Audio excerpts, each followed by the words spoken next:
Excellence, Monsieur Roch Marc Christian Kaboré, président du FASO, Monsieur le Premier ministre, Excellence, Messieurs les chefs d'État et de gouvernement, Mesdames et Messieurs les chefs des institutions, Mesdames et Messieurs les ministres, Monsieur le secrétaire permanent du G5 Sahel, Mesdames et Messieurs les ambassadeurs et représentants des organisations internationales, Mesdames et Messieurs,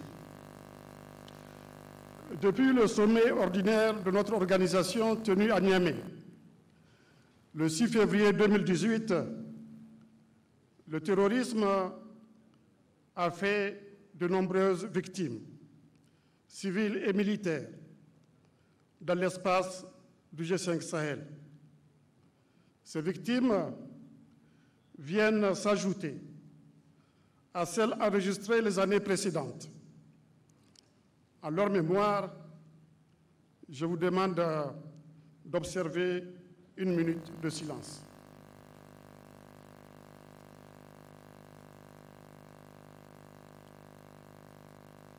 Je vous remercie. Excellences, Mesdames et Messieurs, permettez-moi d'exprimer nos sincères remerciements à notre hôte, mon frère et ami Roch Marc Christian Kaboré, président du FASO, pour l'accueil chaleureux réservé à toutes les délégations participant à ce 5e sommet ordinaire du G5 Sahel. Permettez-moi également de saluer et de remercier nos différents partenaires qui nous honorent de leur présence et qui font preuve d'un engagement remarquable à nos côtés. Excellences, Mesdames et Messieurs, le G5 Sahel a été créé il y a 5 ans autour de 2 préoccupations majeures, la sécurité et le développement. Le bilan de la mise en œuvre de la feuille de route de la présidence nigérienne du G5 Sahel, centrée sur ces 2 questions majeures, vient s'agréger au bilan précédent, ceux des présidences mauritaniennes, tchadiennes et maliennes.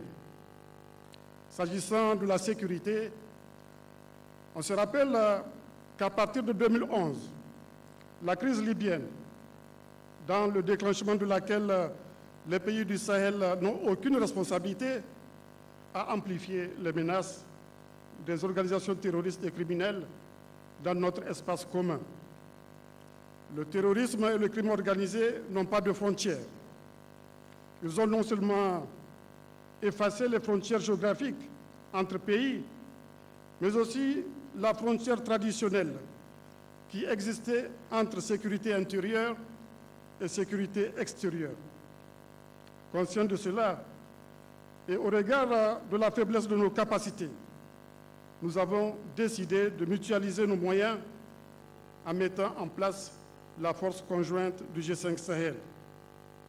À la prise de la présidence en exercice du G5 Sahel par le Niger, les ressources disponibles pour la première année de son opérationnalisation étaient de 294 millions d'euros pour des besoins de 423 millions d'euros. Une conférence fut convoquée à Bruxelles le 23 février 2018 en vue d'obtenir le complément du financement. Cette conférence fut un grand succès et permit de mobiliser 414 millions d'euros. En tenant compte des annonces supplémentaires faites après la conférence, les promesses se chiffrent aujourd'hui à 431 millions d'euros environ, dont 267 millions effectivement versés. Le fonds fiduciaire créé pour recevoir les contributions des partenaires est opérationnel. C'est le lieu de remercier tous les partenaires pour cette marque de solidarité dont ils ont fait preuve vis-à-vis des populations du Sahel. Pour rendre cette force opérationnelle, plusieurs activités ont été menées par les différents organes du G5 Sahel, notamment par le Conseil des ministres, par le secrétariat permanent et le comité de défense et de sécurité. Répartis en 3 fuseaux, le fuseau Est, Tchad-Niger, Centre, Niger-Burkina-Mali et Ouest, Mali-Mauritanie, je me réjouis de dire que la force conjointe est opérationnelle et a déjà mené plusieurs opérations, notamment au niveau du fuseau Centre. Je me réjouis également des accords de coopération signés entre cette force et la force Barkhane d'un côté et la MINUSMA de l'autre. Par contre, je regrette que nous ne soyons pas parvenus encore à placer cette force sous le chapitre 7 de la Charte des Nations Unies, comme je regrette qu'on n'ait pas pu encore mettre en place un mécanisme de financement pérenne de cette force. Excellences, Mesdames et Messieurs, la lutte que nous menons contre le terrorisme et le crime organisé est une lutte pour les droits humains. Voilà pourquoi nous nous efforçons de renforcer les liens entre justice et sécurité. Dans cette perspective, 2 conférences ont été organisées le 22 février 2018 et le 21 janvier 2019, respectivement à Bruxelles et à Niamey. C'est dans ce cadre que la composante police, dont le concept est bien intégré dans les infrastructures sécuritaires de nos États, sera bientôt déployée dans les 3 fuseaux de la force conjointe avec des unités d'investigation spécialisées, des brigades prévôtales, des pôles judiciaires spécialisés, ainsi que les autres éléments de la chaîne pénale, tels que l'administration pénitentiaire. C'est le lieu de se féliciter de la mise en place récente, à Niamey, du réseau des institutions nationales de défense des droits de l'homme du G5 Sahel. Nous attachons beaucoup de prix à cette dimension de notre combat qui nous permet de nous démarquer des actes barbares de l'ennemi tout en consolidant la trinité peuple, gouvernement et armée dans nos pays respectifs, ce qui permet de prévenir par ailleurs les conflits intercommunautaires que se propose d'exploiter le terrorisme. En plus, les actions civilo-militaires entreprises par nos armées contribuent certainement à renforcer la confiance des populations vis-à-vis des États. Les groupes d'action rapide de surveillance et d'intervention GARCI sont opérationnels.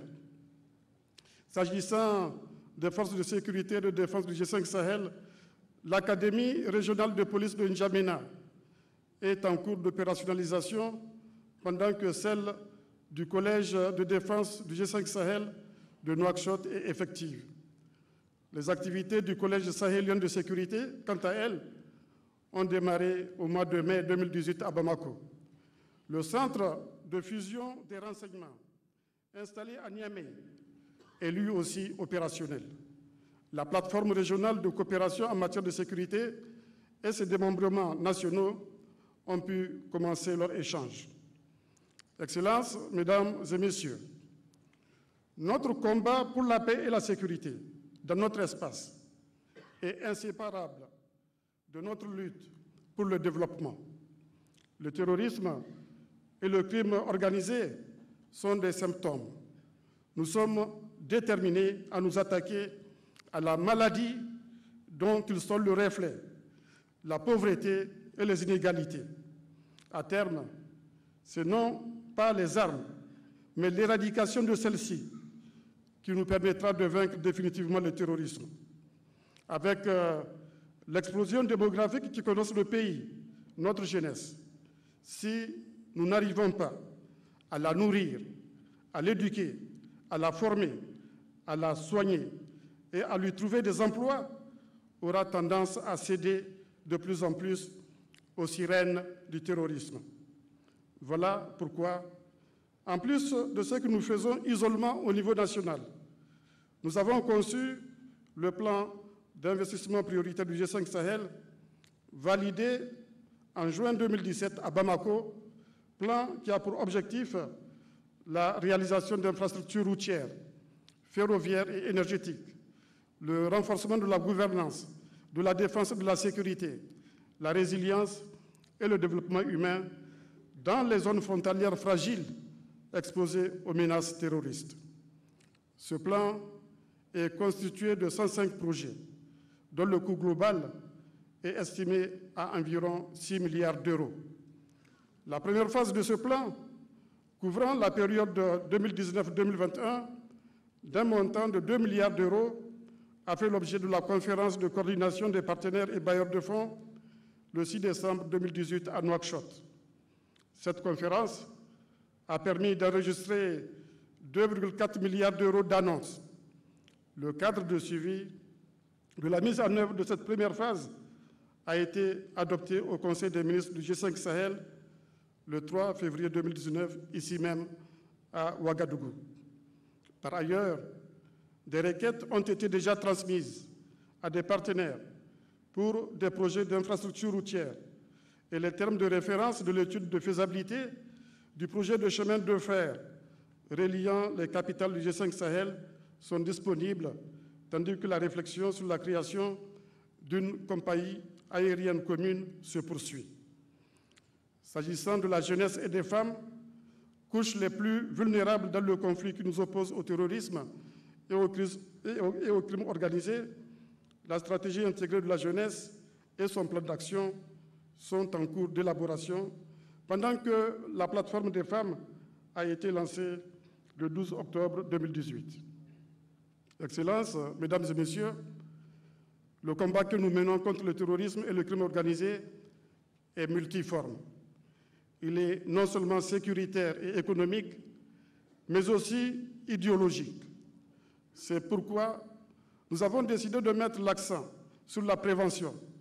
Ainsi, nous avons installé au Niger, le 31 octobre dernier, l'antenne nationale de prévention de la radicalisation et de l'extrémisme violent. Je sais que chacun de nos pays dispose de structures similaires, mais nous devons organiser la riposte idéologique à l'échelle du G5 Sahel. Excellences, Mesdames et Messieurs, permettez-moi à nouveau de saluer et de remercier nos partenaires pour leurs engagements à nos côtés. J'ai pu, tout au long de mon mandat à la tête de notre organisation, apprécier le niveau de cet engagement à plusieurs reprises, notamment à Bruxelles, le 23 février 2018, à l'occasion de la table ronde sur le financement de la force conjointe, et à Nouakchott, le 6 décembre 2018, à l'occasion de la conférence de coordination des partenaires sur le financement du plan d'investissement prioritaire. J'ai pu également le constater sur le terrain, à travers les actions menées par la force Barkhane. Je fonde l'espoir que cet engagement se poursuivra et se renforcera davantage et qu'ensemble, nous triompherons du terrorisme et du crime organisé. C'est sur cette note d'espoir que je déclare ouvert les travaux du 5e sommet ordinaire du G5 Sahel. Je vous remercie.